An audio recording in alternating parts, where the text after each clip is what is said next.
Bwana 2006 timu gani ilichukua kombe la dunia? Hey y'all, come look at this. 2006. Okay, 2006. Bado bungemaliza tu. Bwana, I go by the name Single Dimples Empire na niko Bombomu. Nipo kwenye kijiwe fulani hivi cha bodaboda, amazing sana, wanangu wametulia. Nimekuja hapa kama kawaida na kuuliza swali, ukipata unaondoka na t-shirt. Mwanangu atachagua t-shirt yoyote anayotaka kati ya hizi. Haya anaishi nazo. Bwana inakuaje? Bwana wakuitwa nani mwanangu? Fakiri hapa. Bwana Fakiri. Bwana anaitwa Single Dimples. Natokea Kiwalani kwa Bude, ndio duka langu linapatikana. Nipo kwenye msimu wa ofa. Bwana nakuuliza swali, ukipata basi mwanangu unajipatia t-shirt yako bure kabisa. Bwana unafuatilia mambo ya soka?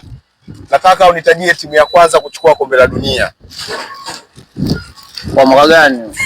Hiyo ilikuwa mwaka 1930.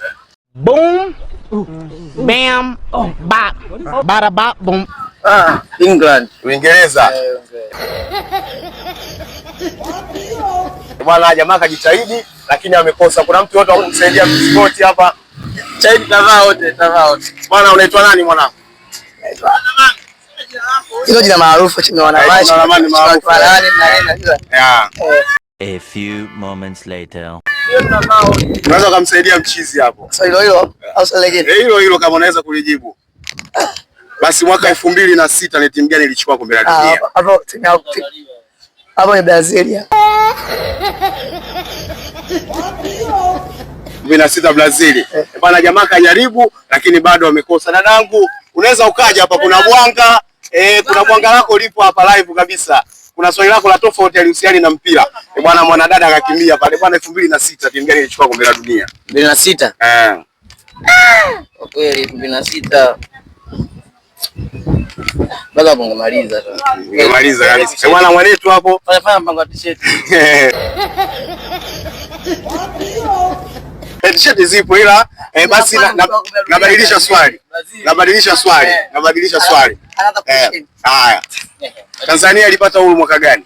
1961. Bwana mchizi kapata kabisa live kabisa bila chenga. Jichagulie mwanangu t-shirt yoyote unayotaka kati ya hizo uweze kuishi nazo.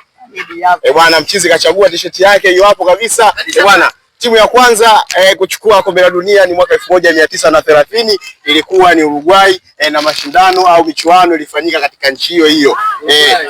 Bwana mchizi kakosa lakini mwanae hapa kajaribu, bahati yake amepata. I go by the name Single Dimples Empire, daktari wa mavazi, mkali wezi kazi. Karibu dukani kwangu jipatie ofa. Asante sana.